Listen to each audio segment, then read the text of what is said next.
tatanggalin ko itong dalawang box kasi wala na siyang space. Ito, etong dalawang biscuit.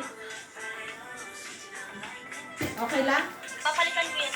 Papalitan ko mamaya, titignan natin. Isiksik ko muna itong mga ito oh.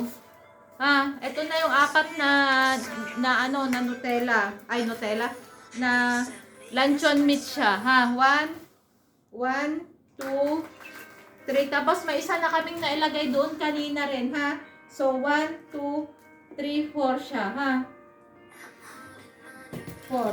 Pero, but this is the one... This is the one have space. Pero ito yung isa na may space kasi.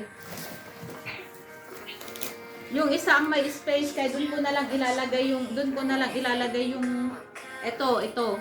Ha? Para titignan ko kung may sisiksik natin tong isa, ha? Bubuksan ko ulit yon. Hindi pa naman nila kukuhanin yung box. Naka-booking pa lang, naka-schedule.